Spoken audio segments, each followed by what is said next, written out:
So apparently we are up for talking about the freedom of self-care, however weird it may get.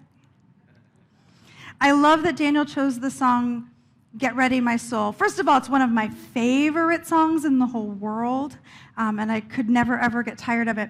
But that idea that here I go, deeper, deeper, deeper than I've ever been before, to the deepest kind of love, to the sweetest kind of life. Because to me, that's what true self-care is. It's loving yourself as an expression of the divine, so much so that you wouldn't ever dream of not giving yourself whatever it is that you need to feel whole and perfect and complete in the moment. And how many of us are so good at always doing that every time? Yeah, I'm totally lying. My hand's up, but I'm lying. We are really bad at it. As a people, as a community, as a culture, we're notoriously terrible at taking care of ourselves.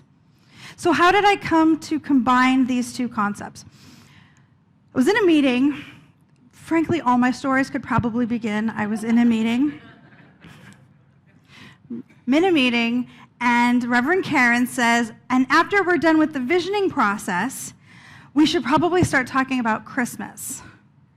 And that's exactly the right timing to do that, right? If you know the ecclesiastical calendar, if you live in the United States and have been raised with these holidays, yep, if you're going to do something big in December, you better start planning it in July.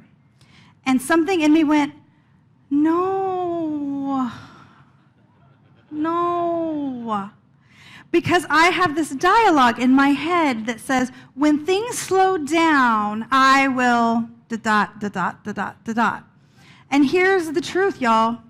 It's never going to slow down. This community in particular is never going to slow down, right? There's never going to be a time when you guys all turn to me and say, let's just take the month off. We don't need services or classes or meetings or workshops or prayer time or emails or newsletters, right? In fact, what I get is, you know what we should do? Or more to the point, you know what you guys should do? And it's always a fantastic idea, and of course we always want to act on it, and sometimes part of me goes, no, just because it's another thing. In our teaching, we have this document called, well, we call it the What We Believe Statements, but truly it's called the Declaration of Principles. And it's a document that Ernest Holmes wrote early on in the development of this teaching because somebody asked him, so what do you believe? Which was a pretty good question. And one of the phrases in that declaration is, we believe in the complete freedom from discord of every nature and that everyone is sure to arrive. Everyone is sure to accomplish this. Freedom from discord of every nature. That's a bold statement. So what is freedom? If we're looking for moving away from discord of every nature, my favorite definition of freedom is that freedom is the state that is present for us when all of the other God qualities are in place. When there's abundance, enough that we don't have to focus on that. When there's balance, when there's beauty in our life, power, peace, order, wholeness, wisdom, joy, and love, and unity, when all of those are active in our lives to the degree that we need them to be to feel good, that is the sense of freedom. Yeah? And when we don't feel free, when we feel like there's a sense of bondage or slavery or stuckness or trappedness, it's always because one of those qualities is not balanced for us, right? We feel stuck because we can't pay our bills. We feel stuck because we're lonely. We feel stuck because we don't know what to do. That's abundance. That's unity and love. That's wisdom. The good news is we have the capacity to do something about it. Every one of us is probably sitting in our chairs right now feeling at least a little bit in bondage to something going on in our life. Yeah? Do you want to stay there? I mean, you can. Free will and all. You totally can. If you're that person, go ahead and turn on your phone. I understand that Wimbledon is still happening right now. I am sure that Reverend Karen gave you the same freedom last week when the U.S. women's team won the World Cup. Okay, maybe not. But that's just because she was born in Germany. If the German women had been, you better believe. Sending lots of love to Reverend Karen on her Sunday off. Self-care is doing or not doing whatever it takes for you to flourish. And I would argue that in order to flourish, we can't feel like we're held in bondage to something that's holding us back.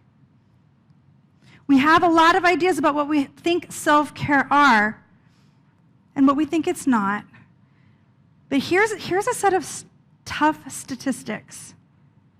45% of Americans lay awake at night because of stress. Maybe stress over different things, but that feeling of stress. And it's estimated that 80% of Americans right now would clinically qualify for a diagnosis of depression. That does not feel like freedom to me. The great sage Anonymous, one of my favorite writers, reminds us that an empty lantern provides no light. Self-care is the fuel that allows your light to shine brightly. When your light is shining brightly, you feel free. So there are 3 things we need for true self-care. The first one is to know ourselves. If the fuel for the lamp is doing whatever lights us up, we better know what lights us up, right? It's different for every person. Then we have to have the tools, and then we have to actually do it.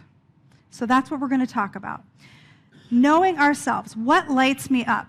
The thing that I hear the most often when I recommend self-care, because, physician, heal thyself, right?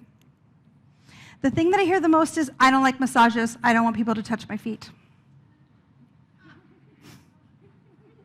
Because there's this idea that self-care is a spa day. Now, for me, self-care might be a spa day. But for people, not necessarily. If you don't like a massage and you don't want people to touch your feet, pick something else. Ernest Holmes, the founder of our teaching, said, "You are a center where life, passing through you, becomes definite, unique, distinct, and individual. You are a divine original. Whatever lights you up is original, different from anybody else.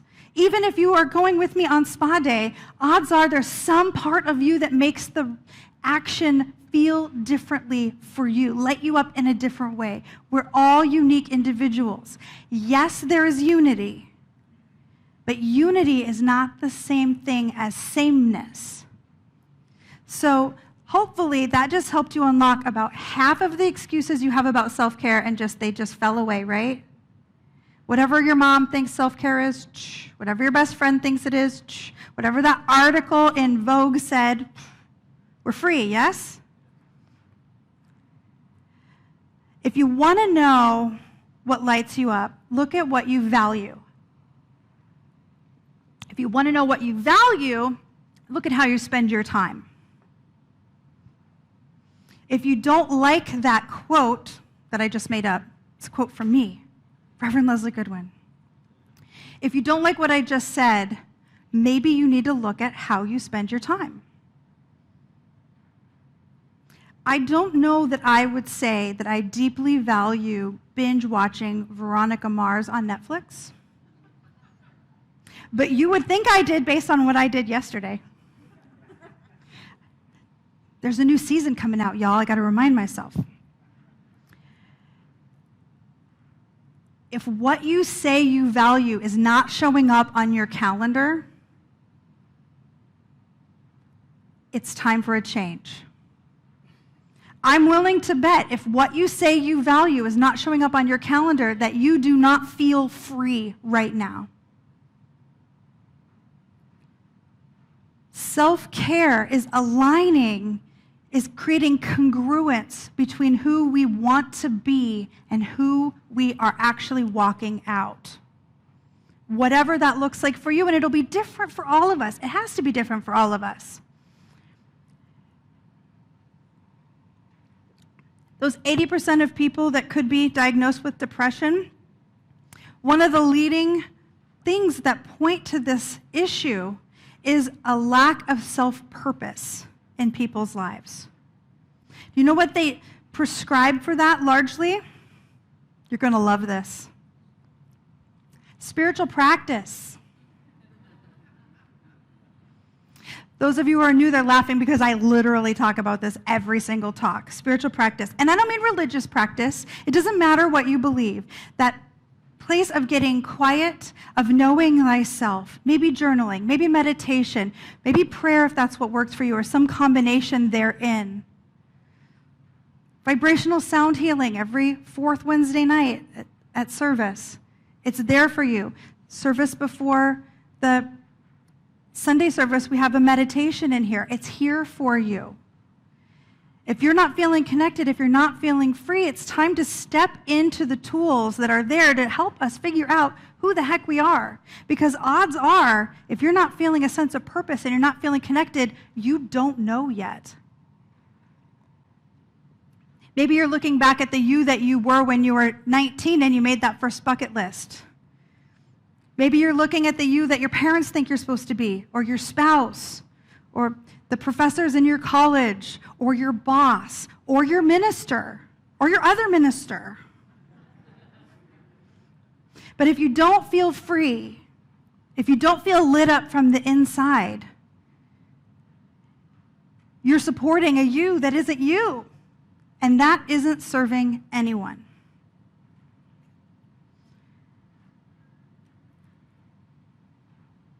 My favorite place to learn about how to step into these spiritual practices is Foundations class.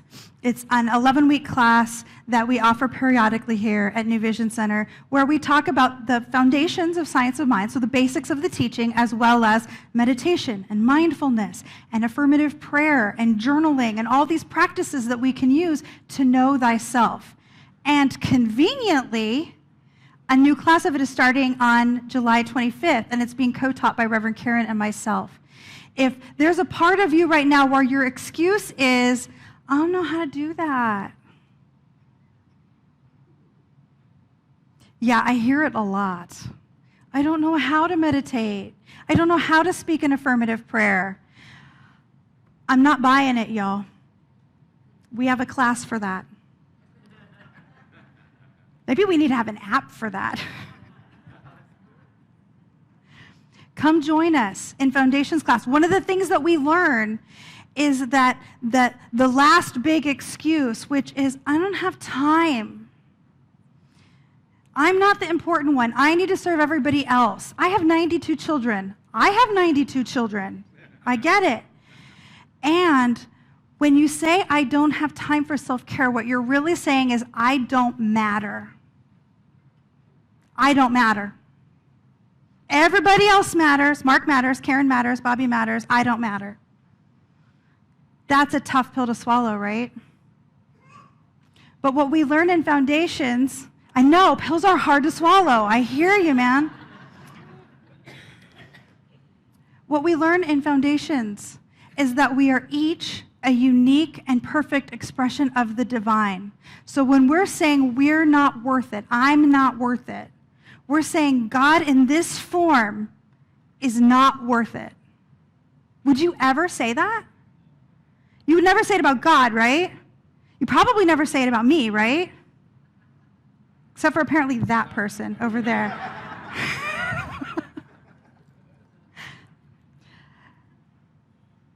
If if you wouldn't say it to someone you love, if you wouldn't say it to someone you don't even know, why would you think it about yourself? We spend 11 weeks exploring this idea that we are expressions of the divine, that we are, in fact, divine. That there's nothing else to be. God is all there is. That's the heart of science of mind right there. And then we spend 11 weeks learning to believe it, learning to walk it out. Okay, so we've got the tools, we figured out who we are, we've got the values in place, we're aligned, we're ready, right? Now we have to actually do it. To actually do it. There is no value to planning a wonderful me day of taking your grandchildren to the baseball game or napping for a really long time. A bunch of people have told me what their spiritual or what their favorite self-care practices are. Of swimming in the pool with the unicorn and the grandkids. There's no point of planning that if you then erase it out of your calendar because something more important shows up, like a work shift or doing the dishes. It's just me, right? I'm the only one that bumps self-care as soon as something more important shows up. Yep, I am. I'm the only one. I knew that. I knew that about myself. So we have to plan it. First of all, who even plans? Okay, a spa day you do have to plan, but who plans 3 hours to myself?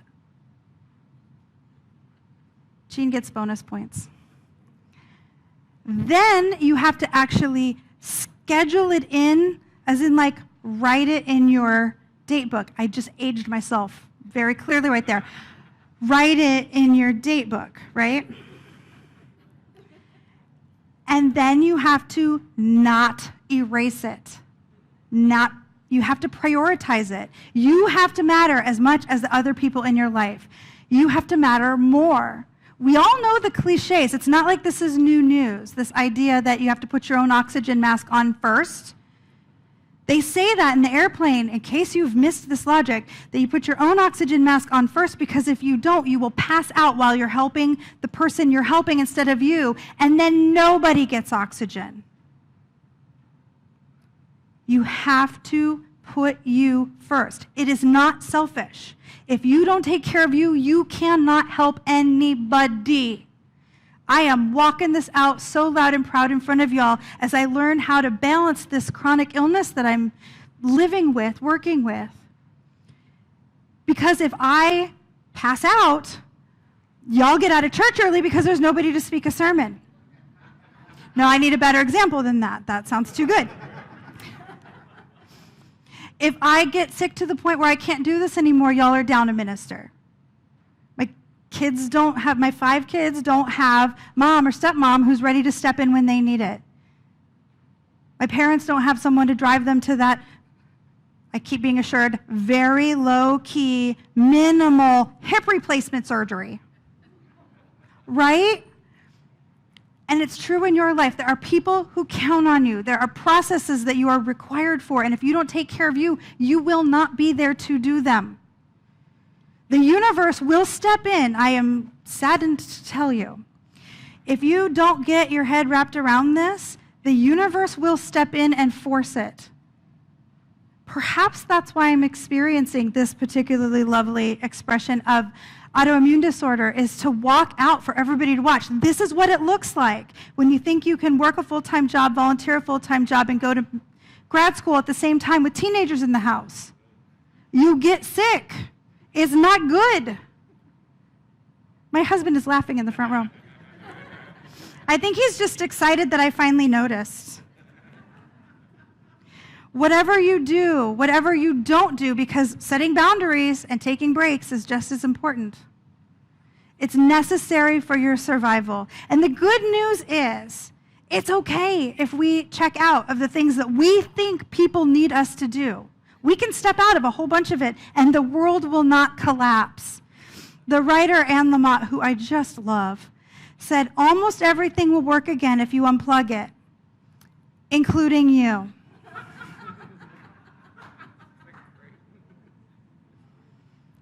So check in with those values. Figure out what lights you up and what doesn't. Shift how you spend your energy. You don't want to go to that thing? Don't go to the thing. Or you think you have to go to the thing? Go for a little while, then go home. My trick is to sneak out without saying goodbye. It takes them a really long time to notice you're gone. Then you can lie and say, oh no, I was there, you just couldn't find me. Should not have said that in front of y'all. Really anchor into the tools. Really anchor into the tools. Take advantage of all the ways this community supports your spiritual practice.